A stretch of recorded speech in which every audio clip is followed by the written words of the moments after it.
अगर मुकेश सहनी को deputy CM बनाया गया है तो उसकी भी वजह एक देखी जा रही है इसी वोट बैंक की पॉलिटिक्स में, क्योंकि अगर 14% आबादी वाला मुख्यमंत्री चेहरा है जो कि तेजस्वी यादव है, 14% आबादी वाले, 18% मुस्लिम आबादी जो है वो कोर वोटर माना जाता है महागठबंधन का, 10% जो 22 उपजातियां वाली 10% है उसका मुख्यमंत्री चला मल्लाह, जो सन ऑफ मल्लाह भी अपने आप को बोलते हैं, उनको आपने मुकेश सहनी को बनाया है। कर्पूरी ठाकुर उनके सम्मान से भी जुड़ा हुआ जननायक है, और ये बोलते हैं बीजेपी वाले कि आप लोग जननायक क्यों बोलते हैं राहुल गांधी को। देखिए अंजना जी, अभी झा जी ने तो क्या है, अपना अपना आईना सामने देखा नहीं तो चेहरा दिखाई देता। मेरा उनसे एक सवाल है, आपके सवाल का जवाब दूंगा मैं। मेरा उनसे एक सवाल है, क्या चिराग पासवान नीतीश कुमार जी का प्रचार करेंगे, जेडीयू का प्रचार करेंगे, या जेडीयू नीतीश कुमार का चिराग पासवान का प्रचार करेंगे? ये एक सवाल है। अभी रही कर्पूरी ठाकुर जी की और डॉक्टर बाबा साहब अम्बेडकर की बात, दोनों बातें। डॉक्टर बाबा साहब अम्बेडकर के संविधान के खिलाफ रामलीला मैदान में खड़े होकर उनके पुतले जलाने वाले, संविधान को जलाने वाले और तिरंगे को पैरों तले कुचलने वाले, उसी संविधान ने जो वोट का अधिकार दिया है, तो चुनावी नजर रखकर उन्हें भारत रत्न की बात करने वाले, उसी तरह कर्पूरी ठाकुर का भी है। कर्पूरी ठाकुर के विचार से इनको कोई लेना देना नहीं है। नहीं तो हरिओम वाल्मीकि से लेकर देश के चीफ जस्टिस से लेकर और अजीत अजू से लेकर केरला के, ये जो अन्याय अत्याचार जो है ना, ये स्पष्ट तरीके से जातिवाद किस तरह से भुना हुआ है आरएसएस में, वो स्पष्ट तरीके से दिखता है। तो ये आप कितना भी कहोगे आप कि इन्होंने कर्पूरी ठाकुर जी को भारत रत्न दिया है, तो इन्होंने अपनी जरूरत के लिए अपनी फिसड्डी जमीन जो है उसको दिया, नहीं तो 2014 में आते आते कर देना था। तो ये सारी जो बातें हैं ना, किसने किसकी सरकार गिराई थी, क्या किया था, ओबीसी रिजर्वेशन के वक्त किसने क्या भूमिका ली थी, ये सारा बिहार का जो बच्चा बच्चा जो है ना जानता है। बच्चा बच्चा, आप बिहार से आते हो, बिहार के लोग राजनीति को बहुत अच्छे से समझते हैं। इन्होंने किस तरह के वायदे किए थे, किस तरह के क्या किया, ट्रेन क्यों दे रहे हैं, 12,000 ट्रेन की बात की थी मैंने, वो बात आपके सामने रख दी।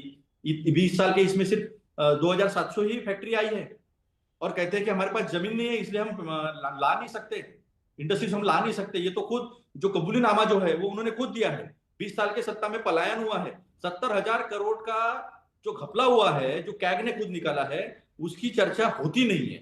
सबसे बड़ी दिक्कत यह है, नहीं तो 70,000 करोड़ का जो घोटाला महाराष्ट्र में बात हुई थी इरिगेशन की, तो रोज रोज कम से कम 6-6 घंटा डिबेट होती थी। आज होती नहीं है। आज वो इनके साथ अलायंस में है और वो जो है उप मुख्यमंत्री बने हुए हैं। क्या अभी एकनाथ शिंदे जी के साथ लड़ने वाले हो क्या मुंबई मेट्रोपॉलिटन कॉर्पोरेशन? ठीक है, जवाब दीजिए सुधांशु जी। जिनको आप साथी लेते हैं, जिनके जरिए आप ऊपर पहुंचते हैं, उनके साथ वो कह रहे हैं आप वहां पर जब म्यूनिसिपल चुनाव होंगे बृहन मुंबई का, तो आप फिर लड़ेंगे क्या साथ में? और दूसरी तरफ वो सवाल बड़ा इंटरेस्टिंग था कि चिराग पासवान क्या जेडीयू के लिए प्रचार करेंगे नीतीश कुमार के लिए, और नीतीश जेडीयू के जो नेता हैं वो क्या प्रचार करेंगे नीतीश बाबू जहां पर चिराग के कैंडिडेट होंगे? देखिए, जो लोग सवाल पूछ रहे हैं, अभी राहुल गांधी जी तेजस्वी जी को सीएम कैंडिडेट के लिए ना करने के लिए तो उपस्थित थे, हां करने के लिए उपस्थित नहीं थे। आप जो सवाल पूछ रहे हैं, हमारे गठबंधन का नेतृत्व नीतीश कुमार जी बिहार में कर रहे हैं और केंद्र में नरेंद्र मोदी जी कर रहे हैं, और वो दोनों जगह प्रचार करने जा रहे हैं। और जहां तक अभी जननायक कर्पूरी ठाकुर जी की बात थी, उनको भारत रत्न दिया और आप कह रहे हैं कि अपनी सुविधा के लिए दिया और फलाने के लिए किया, तो मैं याद दिलाना चाहता हूं महोदय, बाबा साहब अंबेडकर को चुनावी धांधली के द्वारा हराने वाले नारायण कारजोलकर को इंदिरा जी की सरकार ने पद्म भूषण दिया, और बाबा साहब अंबेडकर को कोई पद्म अवार्ड नहीं दिया, वो जाके 1990 में मिला। अब अगर आप आए, आपको लगता है कि अपनी सुविधा और इसकी वजह से दिया, तो मैं पूछना चाहता हूं, हमने तो पीवी नरसिम्हा राव को भी दिया, इसमें कौन सी हमारी सुविधा थी? ये बताइए। प्रणब मुखर्जी जी को दिया, इसमें कौन सी हमारी सुविधा थी? मदन मोहन मालवीय, ये 3 आपकी पार्टी के अध्यक्ष रहे। इसके अलावा जो पद्म अवार्ड दिया है उसमें तरुण गोगोई को दिया है, एससी जमीर को दिया है, सरदार पटेल की सबसे ऊंची मूर्ति लगाई है। यह होती है ईमानदारी से राजनीतिक विरोध को किनारे रखकर सबको देना। और कांग्रेस की सरकार ने कांग्रेस के अपने नेताओं में गांधी परिवार के अलावा किसी को नहीं दिया। नेहरू जी को दिया, इंदिरा जी को दिया, राजीव जी को दिया, गायब। और नेहरू जी और इंदिरा जी ने तो अपनी सरकार को दिया। खैर, अब आते हैं बिहार पे। आप कहते हैं कि बिहार में क्या किया, तो मैं बताना चाहता हूं, हमारी सरकार जब आई तो बिहार की प्रति व्यक्ति आय 6,900 रुपए थी, अब 67,000 करोड़ रुपए है। बिहार का बजट 23,000 करोड़ था, 3,17,000 करोड़ है, जिसमें से आप तकरीबन 30 लाख बांटने का दावा कर चुके हैं। 3,17,000 करोड़ में से 30 लाख देखिए ना, बरौनी में जो जेडीयू के उम्मीदवार हैं, लोक जनशक्ति पार्टी रामविलास की तरफ से चिराग पासवान उनके लिए कर रहे हैं, वहां पर प्रचार कर रहे हैं। अरे देखिए अतुल जी, चिराग अंजना पासवान जेडीयू कैंडिडेट के लिए बरौनी, और अभी मतलब लगभग 31 मिनट पहले का ये लगता है मुझे ट्वीट है। मैं अपनी अंजना बात जी, पूरी कर लूं। अच्छा पूरी कर लीजिए, पूरी कर लीजिए, पूरी कर लीजिए मुझे जवाब सुधांशु जी। देना आ रही हूँ जवाब अतुल जी। देना। हाँ ठीक है सुधांशु जी। हाँ, मैं एक ही लाइन में कह देता हूं, आज जो घोषणा हुई है उससे महागठबंधन की स्थिति एक पंक्ति में कह देता हूं। राजद के कार्यकर्ताओं को तेजस्वी मिल गए, यानी उत्तेज आ गया, और कांग्रेस के कार्यकर्ता निस्तेज हो गए। तेजस्वी जी सीएम के उम्मीदवार हो गए और राहुल गांधी निस्तेज हो गए। पर उससे गठबंधन को तो ताकत मिलेगी ना, तेजस्वी का चेहरा अगर क्लियर कट अनाउंस है तो सुधांशु जी। इसीलिए तो मैंने आपसे बोला कि जिस गठबंधन में आप सीट ना तय कर पाए, का अपने कैंडिडेट ना तय कर पाए, कौन से कितनी सीट पे लड़ेगा वो ना तय कर पाए, मगर अपना नेतृत्व तय कर लिया, इसका मतलब बहुत साफ है, इस गठबंधन में नेतृत्व की लड़ाई है।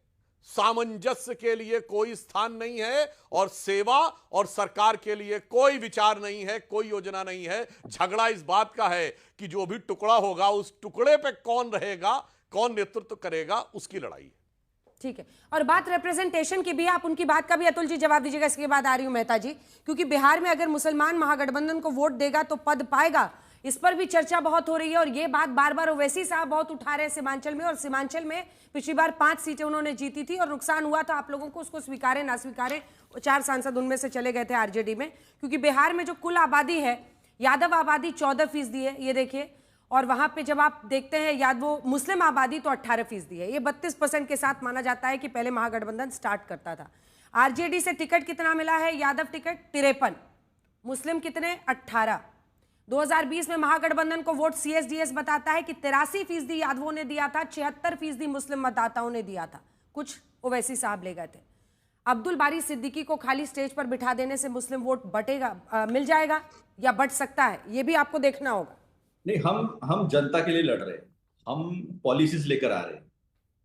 ये जो है ना, आजीविका दीदी के लिए पॉलिसी ला रहे हैं, युवाओं के लिए पलायन रोकने के लिए पॉलिसी ला रहे हैं, इंडस्ट्रीज की बात कर रहे हैं हम लोग, एग्रो बेस्ड इंडस्ट्रीज की बात कर रहे हैं, एग्रो प्रोसेसिंग इंडस्ट्रीज की बात कर रहे हैं, चीनी मिल की बात कर रहे हैं। ये मोतिहारी के चीनी मिल की चीनी पिनाले माने थे, 10 साल से चाय बन पा रही, क्योंकि चीनी नहीं है मोतिहारी की, प्रधानमंत्री ने कहा था देश का। लेकिन मैं एक बात जरूर कहूंगा कि जेडीयू फरार, आपने कहा ना निस्तेज तेज जेडीयू फरार, इस तरह का भी आपके साथ हो सकता है सुधांशु जी, तो इतना ये मत कीजिए। और डॉक्टर बाबा साहब अम्बेडकर की एक बार माफी मांग लीजिए, जिस तरह का अपमान उनका आपने किया है, तो एक डॉक्टर बाबा साहब अम्बेडकर जी की माफी मांग लीजिए। आप इस देश के संविधान को ठुकराने के लिए माफी मांग लीजिए, इस देश का तिरंगा ठुकराने के लिए माफी मांग लीजिए, लिखित में सारे सबूत सामने खड़े। और आप देते भी किसको? आपके संगठन में ऐसा कोई है नहीं जिसने देश के लिए त्याग किया हो, समर्पण किया हो, बलिदान दिया हो, दे ही नहीं सकते आप।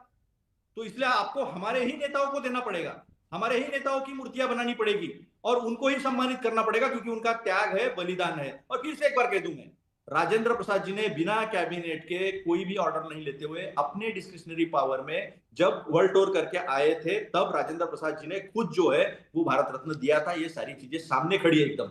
तो झूठ का प्रचार हो जाता है ज्यादा, लेकिन सच जो है वो कभी छुपता नहीं, सामने आ जाता। अब रही बात अंजना जी, ये इस तरह का जो लेखा जोखा रखते हैं जात पात का, उसी के खिलाफ तो लड़ाई है। हक देना है सबको। और एक भारतीय कहा था ना डॉक्टर बाबा साहब ने कि मैं प्रथमता और अंतिमता भारतीय हूं, ये उसकी बात है। ये करेंगे, बुर्का करेंगे, ये क्या था इन्होंने आज के बहस में तो सबसे पहले बुर्का वर्ड आप ही बोल रहे हैं आज। नहीं, मैं नहीं, ये इनकी चाल है, ये इसी पे प्रचार करेंगे। हम लोग प्रचार कर रहे हैं पॉलिसीज पर, हम लोग प्रचार कर रहे हैं क्या क्षेत्रीय दलों को दिखा दीजिए सुधांशु जी, थोड़ा सा इंतजार कीजिए। और अंजना जी एक बात आप ये भी समझ लीजिए कि घुसपैठिए का प्रचार किसने किया, बुर्का प्रचार किसने कहा? क्योंकि ये इंपोर्ट करते हैं, अमित शाह जी आ जाते हैं, योगी जी आ जाते हैं, और जिस तरह का प्रचार करते हैं, अभी एसआईआर में तो कुछ भी नहीं निकला। तो इसका मतलब द्वेष के आधार पर जो राजनीति खड़ी कर दी गई है वो एक्सपोज भी हो गई और लोगों को समझ में भी आ गई। ये आज के तारीख की सच्चाई है इस देश की। ठीक, जल्दी से अभिषेक झा जी का इस पर रिएक्शन ले लेते हैं, उसके बाद मेहता जी का रिएक्शन लेंगे। अभिषेक जी, वो कह रहे हैं कि सारे नेता आते हैं बीजेपी का घुसपैठियों के बारे में बोलते हैं, आपके नेता तो चुप रहते हैं इस पे।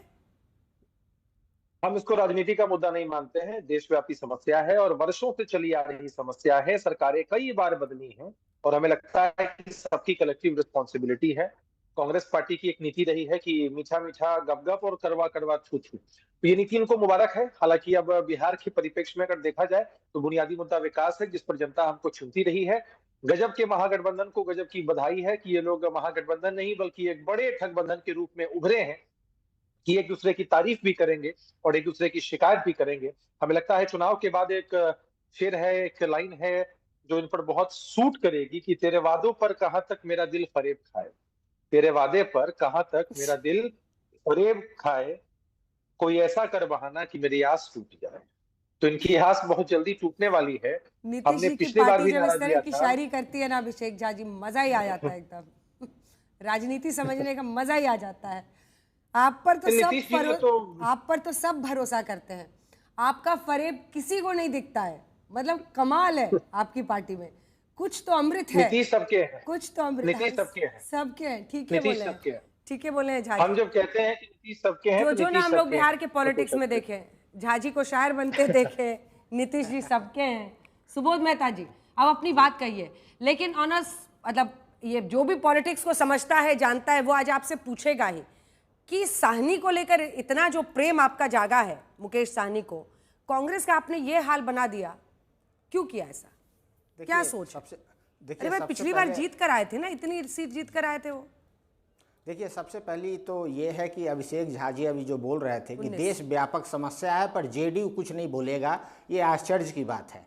जहाँ तक बात रही, देखिए बिहार की राजनीति की, तो अभी दो मॉडल राजनीति चल रहा है। एक मॉडल है सर्विस मॉडल राजनीति जो राष्ट्रीय जनता दल कर रही है, संवाद और संघर्ष के माध्यम से पढ़ाई, दवाई, कमाई, सिंचाई, सुनवाई और कार्रवाई वाली सरकार डेवलपमेंटल पॉलिटिक्स की बात कर रहा है। और अंत्योदय से लेकर सर्वोदय तक के प्रतीक तेजस्वी प्रसाद यादव जी बन गए हैं, ये पूरा जनमानस जान रहा है। और इसी के नतीजा है कि जो हम लोग हर एक व्यक्ति को प्रतिनिधित्व दे रहे हैं, और इसी का नतीजा है कि आज देखिए जिस तरीके से हमारा प्रेस कॉन्फ्रेंस हुआ। जहां तक बात रही भारतीय जनता पार्टी की और जेडीयू की, ये ऑफिस मॉडल राजनीति करते हैं। ऑफिस में बने रहने के लिए कुछ भी ये लोग करने को तैयार हैं। महाराष्ट्र से लेके मध्य प्रदेश, कर्नाटका, गोवा, हर जगह पे आप इनका क्लासिक एग्जांपल देख सकते हैं। ये सवाल भी कई लोग आज सोशल मीडिया पर लिख रहे हैं कि तेजस्वी यादव ने आज नीतीश कुमार पर हमला नहीं किया। तो जो झाजी बार बार पासा फेंकते हैं नीतीश सबके हैं, कायम है क्या? वो आज भी यही बोल रहे थे, उन्होंने कहा है कि उनके साथ अन्याय हो रहा है। देखिए, नीतीश जी के साथ जो पॉलिटिकली अन्याय हो रहा है वो तो बात है, लेकिन गवर्नेंस की जब बात आती है, 20 साल की सरकार की बात आती है, इनको सर्विस मॉडल करना था पर ये ऑफिस मॉडल कर रहे हैं। पिछले 20 सालों में सुधांशु जी अभी बात कर रहे थे बजट का, लालू प्रसाद यादव जी ने 26,000 करोड़ पे बजट छोड़ा था। उस वक्त भारत का बजट 4.5 लाख करोड़ था। आज बिहार का बजट 3 लाख करोड़ है, भारत का बजट 50 लाख करोड़ है। तो इसी से कंपैरेटिव कर लीजिए, नीतीश कुमार जी का जो so called double digit growth था वो फ्लॉप है। इनकी जो फ्लैगशिप योजना है, जल जीवन हरियाली हो, कृषि रोड मैप हो या 7 निश्चय हो, तीनों धरातल पे इनका नहीं उतरा है। करप्शन चरम सीमा पे है। इनके मंत्री के यहाँ 200 और 300 करोड़ रुपया का यहाँ पे जो है कैश मिलता है। 75,000 करोड़ का जो है कैक का जो है इन्होंने यूटिलाइजेशन सर्टिफिकेट नहीं दिया है। टिस ने जो शेल्टर होम केस को जो निकाला था, सीबीआई का इंक्वायरी हुआ, उसका क्या हुआ? सृजन घोटाले का क्या हुआ? लगभग जो है 75 ऐसे घोटाले हैं जो हर एक डिपार्टमेंट में, सुधांशु जी सबकी बातों का जवाब दीजिए, हर चीज में लगे हुए हैं। तो सुधांशु जी की जो पार्टी है भारतीय जनता पार्टी, वहां पे सिर्फ क्लैपिंग करने के लिए है। इसके अलावा सुधांशु जी का सपना बहुत दूर तक नहीं दिख रहा है कि बिहार की जनमानस नरेंद्र मोदी जी को जान गई है। बिहार से ये वोट लेते हैं और कंपनी और फैक्ट्री जो है प्रोजेक्ट गुजरात में देते हैं। तो इस कारण से बिहार की सुधांशु जी जल्दी से देखिए, आज जो हुआ है बिहार में, इसे कहते हैं ना कुछ हद तक उल्टी गंगा बहना। आप उसको बिल्कुल साफ समझिए। छोटी पार्टी ने बड़ी को दबा दिया। कांग्रेस बड़ी पार्टी है, राजद ने उसको दबा दिया। तो वीआईपी राजद से छोटी पार्टी है, उसने राजद को दबा दिया। यानी यहां साफ दिख गया कि अपनी राजनीतिक विवशता में बड़ी पार्टियों को छोटी पार्टी दबाने में कामयाब रही। बिहार में राजद बड़ी है। मैं आपसे यह कहना चाहता हूं महोदय कि जो आप बिहार, नहीं मैं वही कह रहा हूं, राजद ओवरऑल छोटी पार्टी है ना इंडी गठबंधन में। और अब आप चलिए, अगर आप ये कहें तो राहुल गांधी तो बड़े नेता है ना, राहुल गांधी बड़े नेता हैं, तेजस्वी से कोई तेजस्वी बोल चुके हैं राहुल पीएम कैंडिडेट होने चाहिए, तो छुटका नेता ने बड़का को दबा दिया और उससे छुटका वाले ने उससे बड़का को दबा दिया, तो हर जगह छुटका बड़का पे भारी पड़ गया। तो इससे बहुत साफ स्पष्ट दिखाई पड़ जाता है कि ये गठबंधन के अंदर ही उल्टी गंगा ज्यादा बह रही है। और अगर हम विकास की बात करें और डेवलपमेंट की बात कहें तो मेहता साहब, पहले 11% थी पलायन की दर जब आपकी सरकार थी, आज वो 2% पे है पलायन की दर। जब आपकी सरकार थी तब 22% इलेक्ट्रिसिटी का कवर था बिहार में, आज 100% इलेक्ट्रिसिटी का कवर है।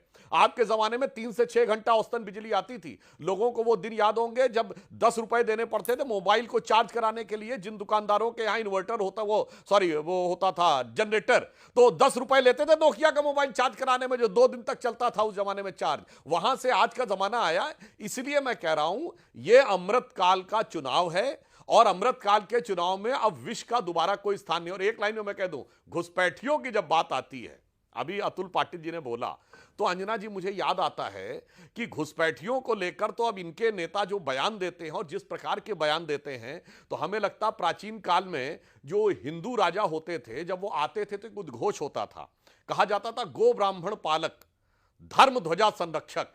अब मुझे लगता आज जब इंडी के नेता आए तो ये होना चाहिए उद्घोष कि मुल्ला मौलवी प्रतिपालक, घुसपैठिया संरक्षक, सनातन धर्म विध्वंसक।